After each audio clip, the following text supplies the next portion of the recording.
amantes de la sabiduría, les doy la bienvenida al Jardín de la Filosofía.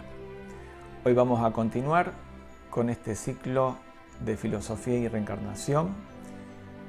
En la primera entrega de este ciclo vimos cómo funcionaba esto en el hinduismo. Vimos cómo en los textos más antiguos no había indicios de esta idea, pero luego fue surgiendo gradualmente asociada a la teoría del karma.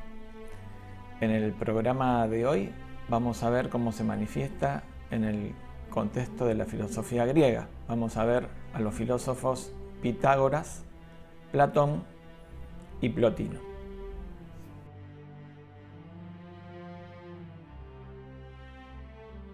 Antes de abordar los autores, aclaremos que el término utilizado en el contexto griego es el de metempsicosis o metempsicosis. Esta palabra está compuesta por meta, que significa más allá, en, dentro, psique, alma, y osis, que significa proceso. Se refiere al proceso del alma de pasar de un cuerpo a otro luego de la muerte. Otro término similar, utilizado también para referirse a la transmigración o la reencarnación, es el de palingenesia, palingenesía o palingénesis. El significado proviene también del griego palin, que significa de nuevo, génesis, que significa nacimiento. Es un volver a nacer. Entonces, ahora sí, comencemos por Pitágoras.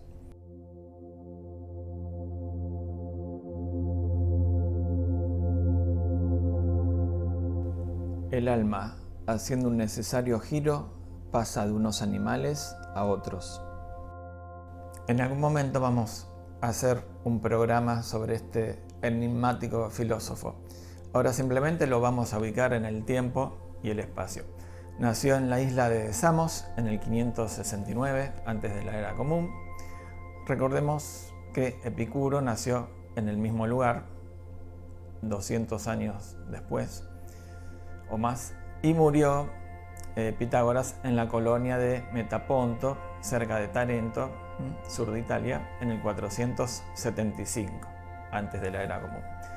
El enigma al que nos referíamos recién se debe a que no existen textos propios ni biografías contemporáneas y también por la particularidad de su práctica filosófica y religiosa expresada en la escuela pitagórica.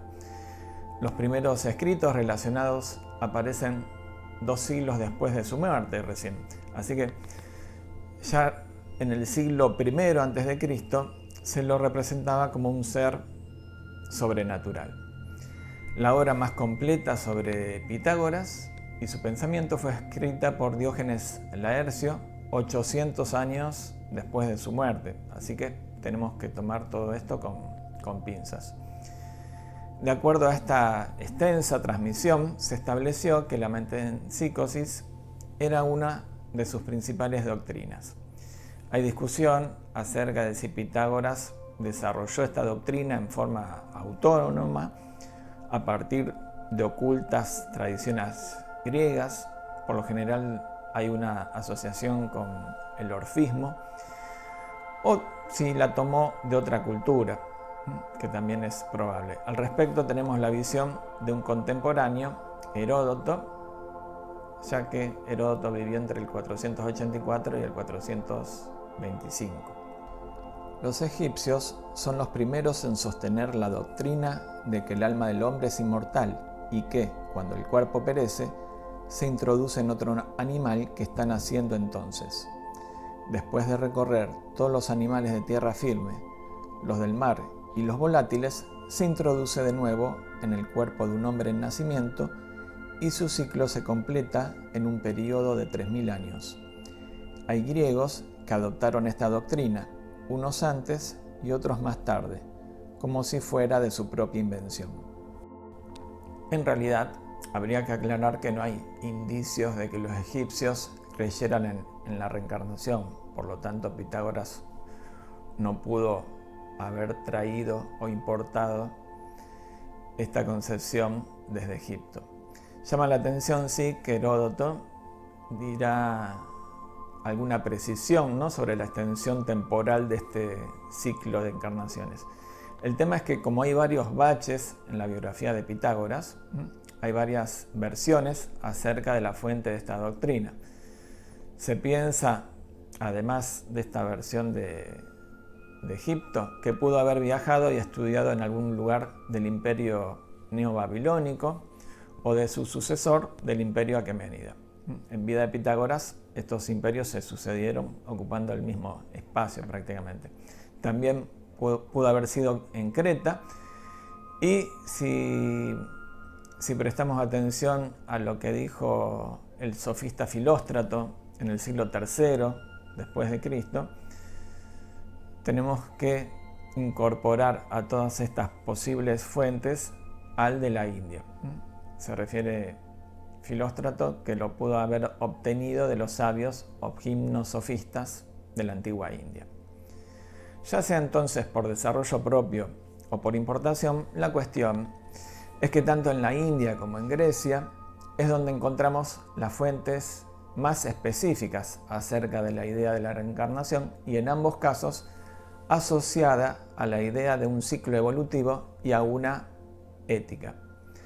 Es por ello que la escuela pitagórica va a difundir la práctica ascética y el vegetarianismo, este último no solo por la purificación necesaria del cuerpo para permitir la liberación del alma, sino que también lleva asociada la cosmovisión intrínseca de la reencarnación, porque las almas, como mencionó Heródoto, pasan por las distintas especies animales. Entonces, al comer un animal, estaríamos asesinando a un alma que está en su ciclo de reencarnaciones.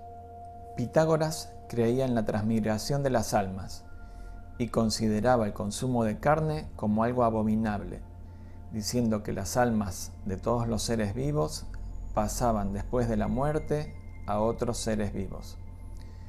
Esto lo escribe el historiador del siglo I a.C., Diodoro Sículo, y agrega: y en cuanto a sí mismo, solía manifestar que recordaba haber estado en Troya en los tiempos de Euforbo, hijo de Pantus, que fue asesinado por Menelao.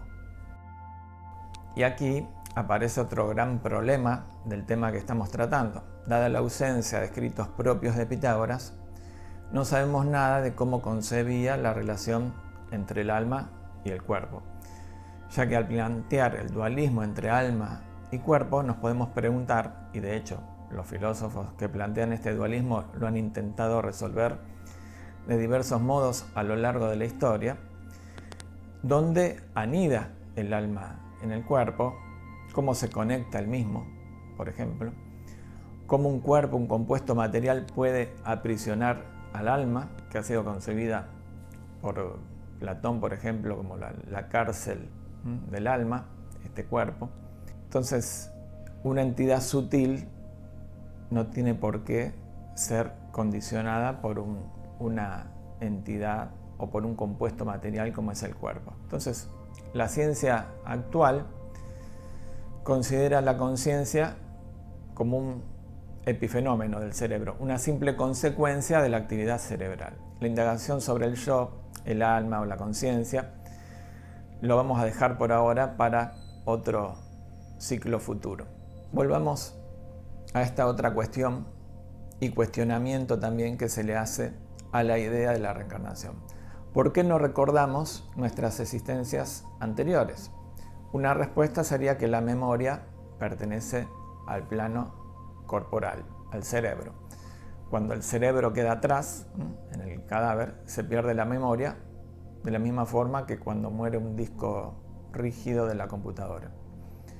La otra respuesta sería que se trata de una capacidad o poder especial. En ese caso, no cualquiera podría tener una memoria previa al nacimiento actual, sino que sería un desarrollo o capacidad de quien se compromete con el camino del desenvolvimiento del alma, que trata de vivir en su propia naturaleza desligada del cuerpo. Ese podría ser el caso de Pitágoras, que como lo registra Diodoro Sículo, recordaba haber nacido como Euforbo. Euforbo es un héroe troyano secundario que había sido muerto por el rey Menelao de Esparta en la batalla. Euforbo era sacerdote de Apolo y su escudo se guardó en el templo del dios en Bránquidas, en la costa del Asia Menor. Pitágoras entonces reconoció en una visita a este santuario al escudo que le había pertenecido en los tiempos de la Ilíada en su vida anterior. El recuerdo de Pitágoras no terminaba o no se limitaba a Euforbo. Pitágoras decía haber sido, antes de Euforbo, Etálides, que era un guerrero que había sido heraldo de los argonautas. O sea, que aquí la filosofía se entronca directamente y claramente con el mito y nos viene bien para intuir el primitivo origen de la concepción de la mente en psicosis. La madre de Etálides era Eupolemía, hija del legendario rey Mirmidón, ancestro de los famosos mirmidones. Aquiles quizás es el más famoso de esta descendencia. Pero resulta más significativo saber que su padre era el dios Hermes, heraldo de los dioses, ya que puede transmitir mensajes entre los reinos divinos, el Hades o inframundo y el mundo de los mortales, estos tres niveles de la existencia. De allí que actúe como guía de las almas, Hermes, en el más allá, por su libre acceso a todas las dimensiones de la existencia. Hermes le concedió un deseo a su hijo Etálides, salvo la inmortalidad. Entonces, Etálides le pidió que vivo o muerto retuviese en la memoria cuanto sucediese. Una fuente nos dice que podía moverse a voluntad entre los vivos y los muertos. El hijo de Hermes recordaba toda su vida y después de muerto recordó su encarnación como Euforbo, luego como Hermótimo, un filósofo del siglo VI antes de la era común, que durante el sueño salía del cuerpo en forma consciente.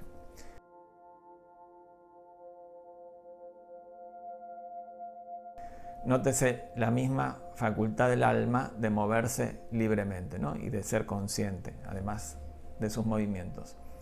La siguiente encarnación que recordaba Pitágoras es más sencilla, como Pirro, un pescador de Delos. Hay que ver si esto no tiene un significado simbólico.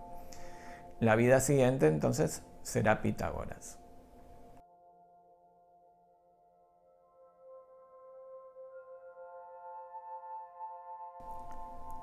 Pocos años después de la muerte de Pitágoras, nacía Sócrates en Atenas.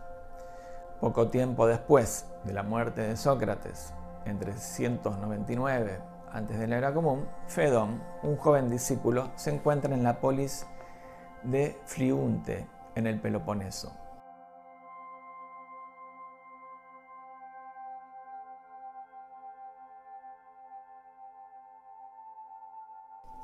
De esta justamente habían salido los ancestros de Pitágoras que se radicaron en la isla de Samos como colonos. Diógenes Laercio cuenta que el tirano León le preguntó a Pitágoras cuando pasó por allí, quizás proviniendo de Egipto o de algún lugar donde haya estado, educándose, formándose con otros maestros y tradiciones, le preguntó a qué se dedicaba. Y este le respondió que era filósofo, poniéndole el nombre a esta disciplina que nos convoca. Fedón se encuentra allí con Equécrates, en Friunte, filósofo que pertenecía al círculo pitagórico local. Este le pregunta cómo fueron los últimos días de Sócrates y ese es el contexto justamente del famoso diálogo Fedón de Platón, donde introduce la idea de mente en psicosis. Examinémoslo desde este punto. Si acaso existen en el Hades las almas de las personas que han muerto o si no. Pues hay un antiguo relato del que nos hemos acordado, que dice que llegan allí desde aquí y que de nuevo regresan y que nacen de los difuntos. Pues si eso es así, que de nuevo nacen de los muertos los vivos. ¿Qué otra cosa pasaría sino que persistirían allí nuestras almas? Porque no podrían nacer de nuevo en ningún sitio de no existir. Y eso es un testimonio suficiente de que ellas existen.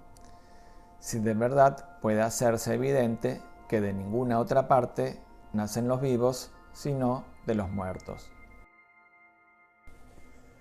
Está más que claro de lo que habla, ¿no? Hacia el final del diálogo se presenta un mito escatológico describiendo el viaje al más allá y la necesaria relación que tiene la creencia con la ética.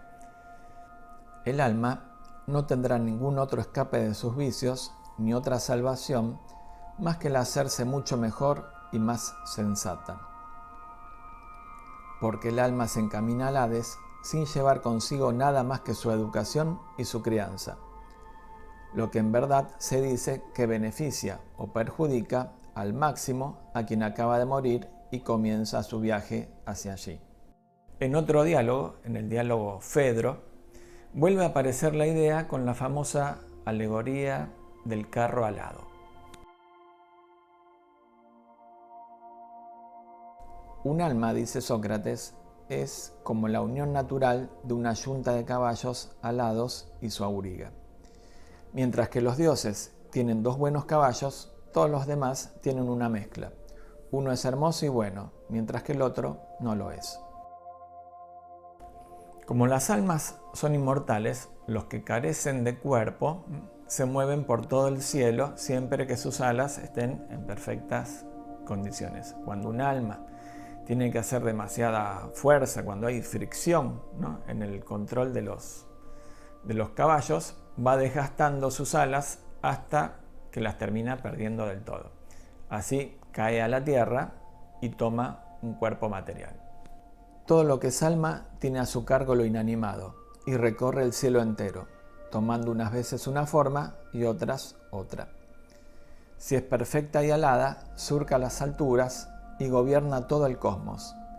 Pero la que ha perdido sus alas va a la deriva, hasta que se agarra a algo sólido donde se asienta y se hace con cuerpo terrestre que parece moverse a sí mismo en virtud de la fuerza de aquella. Entonces, las almas comienzan los ciclos de reencarnación. Platón presenta una jerarquía de 9 tipos de encarnaciones humanas. En la más alta, por supuesto, los filósofos.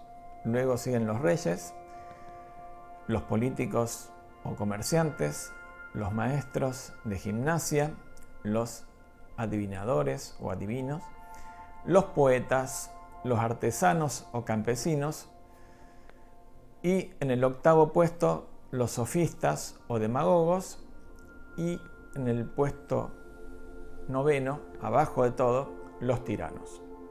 Generalmente, cuenta este relato del Fedro, se necesitan 10.000 años para que a un alma le vuelvan a crecer sus alas y regrese a su origen celeste. Los filósofos, después de haber elegido una vida así 3 veces seguidas, les crecen sus alas completamente y por lo tanto regresan después de solo 3.000 años.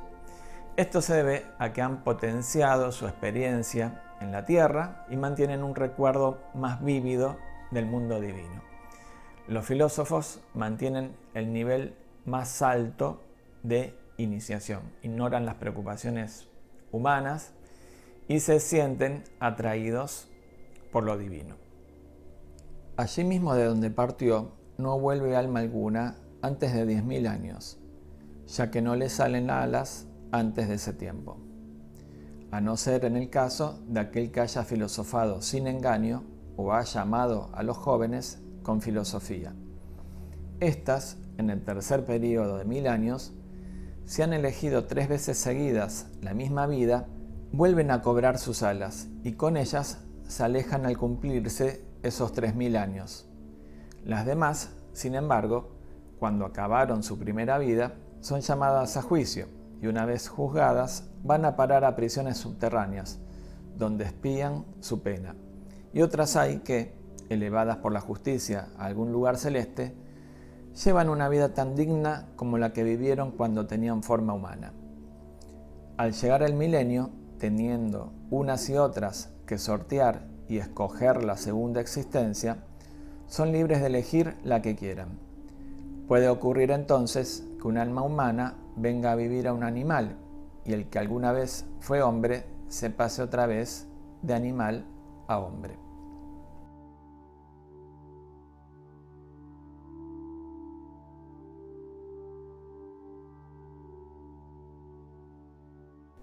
Finalizando con Platón, en el final de la República introduce un mito.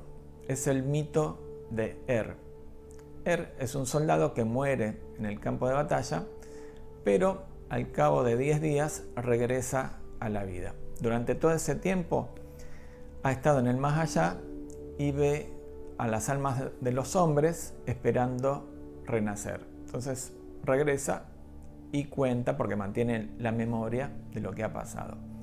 En este relato se funde una visión cosmológica con una fuerte impronta ética. Tal es así que las almas pasan por procesos de elección de futura vida para los cuales hay que estar preparado.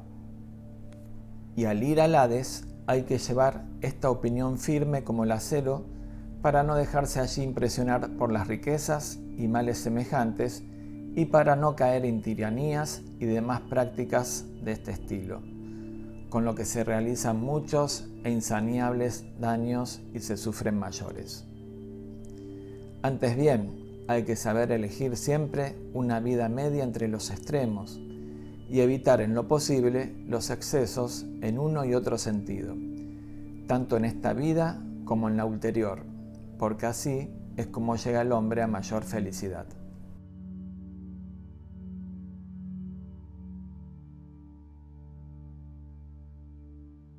Concluiremos entonces con el tercer exponente de la concepción de la reencarnación en el mundo griego, con Plotino, del siglo III de la Era Común, el gran filósofo del período helenístico, que se puede decir que es la consumación intelectual de la filosofía de Platón.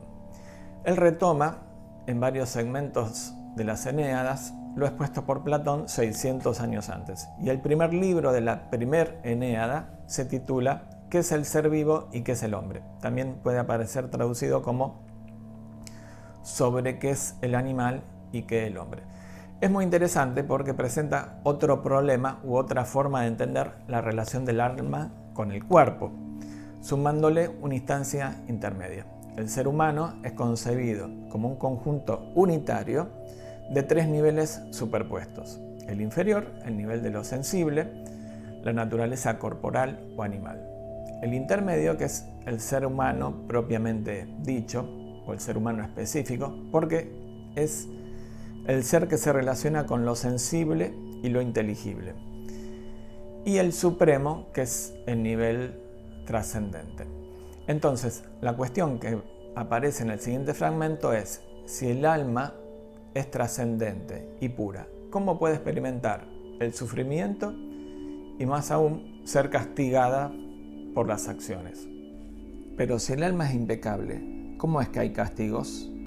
En todo caso, esta doctrina está en desacuerdo con la doctrina universal, que dice que el alma peca y obra rectamente, que sufre castigos y los sufre en el Hades y que se reencarna.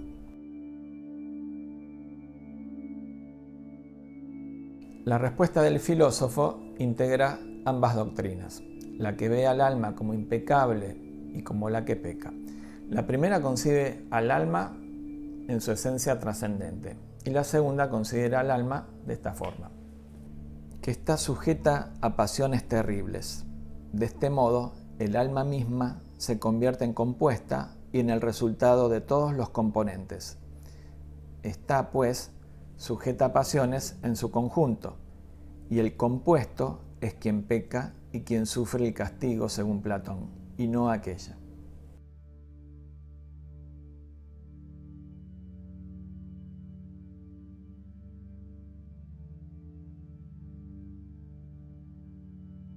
De esta visión podemos inferir que cuando más el alma se dirige a su interior, a su esencia eterna, necesariamente se aleja simultáneamente del nivel inferior al cual simplemente anima. O sea, el alma superior o verdadera simplemente le da la vida a este compuesto corporal. Allí, o sea, aquí, en esta dimensión, hay sujeción al mundo sensible, al dolor y por supuesto al castigo, dentro de esta concepción de la transmigración. Pero en nuestro interior más íntimo nunca hemos perdido la pureza y la libertad.